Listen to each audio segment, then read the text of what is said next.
यह एक भारतीय अविवाहित राजनीतिज्ञ की कहानी है जो 5000 किलोमीटर की दूरी तय करता है और वह राजनीति में बदलाव लाता है जिससे लोगों के जीवन में भी परिवर्तन होता है। राजनीतिज्ञ जब गांवों में रुकता है तो वह लोगों से सीधे बातचीत करता है, उनके मुद्दों को समझता है और उन्हें एक नई दिशा दिखाता है। उसकी सादगी और ईमानदारी ने गांव वालों का दिल जीत लिया है और अब छोटे बच्चे भी उसे देखकर एक बेहतर भविष्य की आशा महसूस करते हैं।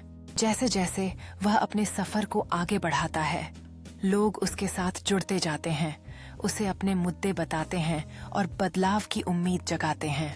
गांव के त्योहार में वह मंच पर खड़ा होकर अपने विचार रखता है और उसकी बातों से लोगों में परिवर्तन की लहर दौड़ जाती है।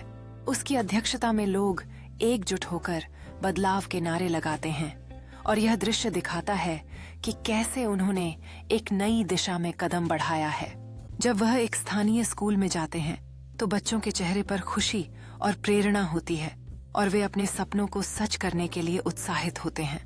गांव में एक पुरानी कुएं के सामने खड़े होकर वह महिलाओं के साथ पानी और स्वच्छता की समस्या पर चर्चा करता है, जिससे उन्हें अपनी आवाज उठाने का मौका मिलता है।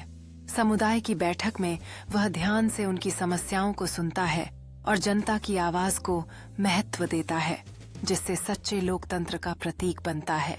वृद्धों के साथ हाथ मिलाते हुए वह अनुभव और ज्ञान की महत्ता को समझता है और यह सोचता है कि कैसे एकजुट होकर गांव को आगे बढ़ाया जा सकता है। नई बनी पानी की सफाई प्रणाली के सामने खड़े होकर वह गांव वालों को इसके लाभ समझाता है और सभी को खुशी और राहत महसूस होती है। वह एक वृक्षारोपण कार्यक्रम का नेतृत्व करते हुए गांव वालों के साथ मिलकर नए जीवन को पनपने की दिशा में कदम बढ़ाता है, जिससे पर्यावरण की सुरक्षा की भी प्रेरणा मिलती है। एक छोटे से त्योहार के दौरान वह गांव वालों के साथ मिलकर खुशियों का जश्न मनाता है, जिसमें सामूहिकता और मिलनसारिता का अनुभव होता है। गांव के चौक में एक बड़े समारोह को संबोधित करते हुए वह सभी को एकजुट होने और एक सकारात्मक बदलाव लाने के लिए प्रेरित करता है, जिससे नई उम्मीदों की किरणें फूटती हैं। शिक्षा को बढ़ावा देने के लिए एक नजदीकी स्कूल में जाते हुए वह बच्चों के भविष्य के अवसरों पर चर्चा करते हैं और उन्हें सपनों की ओर अग्रसरित करने की प्रेरणा देते हैं। स्थायी कृषि प्रथाओं पर कार्यशाला का आयोजन करते हुए वह गांव वालों को फसल उत्पादन और आजीविका सुधारने के लिए नए तरीके सिखाते हैं, जिससे उनकी मेहनत का फल मिल सके। स्थानीय बाजार के दिन में भाग लेते हुए वह विक्रेताओं के साथ संवाद करते हैं और ताजे उत्पादों का स्वाद लेते हैं, जिससे गांव की अर्थव्यवस्था को सशक्त बनाने का संदेश मिलता है। एक नए सामुदायिक केंद्र का उद्घाटन करते हुए वह गांव वालों को बताता है कि यह स्थान उनके लिए एक नई शुरुआत और सामूहिक गतिविधियों का केंद्र बनेगा। एक बड़े वृक्ष के नीचे एक सामुदायिक बैठक का नेतृत्व करते हुए वह गांव वालों को अपने विचार और चिंताएं साझा करने के लिए प्रोत्साहित करते हैं, ताकि वे मिलकर कृषि पहलों को आगे बढ़ा सकें। किसानों के एक समूह के साथ हाथ मिलाते हुए वह उनकी मेहनत और नई कृषि तकनीकों को अपनाने के प्रति प्रतिबद्धता की सराहना करते हैं। किसान के खेत में नवाचारी सिंचाई तकनीकों का प्रदर्शन करते हुए वह नई विधियों के व्यावहारिक उपयोग को देखकर खुश होते हैं, जो उनकी फसलों में सुधार लाती हैं। गांव वालों के साथ फसल कटाई के उत्सव का आनंद लेते हुए वह सांस्कृतिक समृद्धि और एकता का जश्न मनाते हैं, जिससे सभी की मेहनत का फल देखने को मिलता है।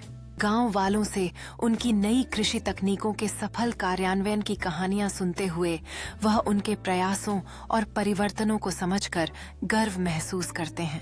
गांव में बच्चों के साथ एक पेड़ लगाते हुए वह स्थिरता और समुदाय के भविष्य के प्रति अपनी प्रतिबद्धता को दर्शाते हैं। गांव के चौराहे पर एक बड़े दर्शक वर्ग को संबोधित करते हुए वह आधुनिक कृषि प्रथाओं और सामुदायिक विकास में शिक्षा के महत्व पर जोर देते हैं। एक नवाचारी कृषि मशीन के चारों ओर इकट्ठा होते हुए वह किसानों के साथ इसके लाभ और फसल उत्पादन पर संभावित प्रभाव पर चर्चा करते हैं। स्थानीय स्कूल का दौरा करते हुए वह छात्रों के साथ कृषि पर चर्चा करते हैं और उन्हें खेती और स्थायी प्रथाओं में करियर बनाने के लिए प्रोत्साहित करते हैं। एक सामुदायिक कार्यशाला में भाग लेते हुए वह किसानों के अनुभव साझा करने की प्रक्रिया को देख रहे हैं, जो सहयोग और सीखने की भावना को बढ़ावा देती है। एक हरे भरे खेत में खड़े होकर वह किसानों को फसल विविधता के लाभ समझा रहे हैं, जिससे किसानों के लिए नए अवसर उत्पन्न होते हैं। स्थानीय महिला किसानों के साथ संवाद करते हुए वह कृषि और सामुदायिक नेतृत्व में उनके महत्वपूर्ण योगदान पर जोर देते हैं। गुड्डू एक जीवंत भीड़ में खड़ा है, जहां वह अपने दोस्तों के साथ आगामी चुनाव पर उत्साहपूर्वक चर्चा कर रहा है। उसके चारों ओर कोशी वॉइस नेताजी के रंग बिरंगे पोस्टर लगे हैं। गुड्डू और उसका दोस्त लड्डू एक टेबल पर बैठे हैं, चुनावी प्रचार के लिए विचारों पर मंथन कर रहे हैं। उनके चारों ओर चुनावी फ्लायर्स और नाश्ते रखे हैं। गुड्डू और लड्डू इलाके में घूमते हुए निवासियों को उत्साह से चुनावी फ्लायर्स बांट रहे हैं, जो चुनावी अभियान में रुचि दिखा रहे हैं।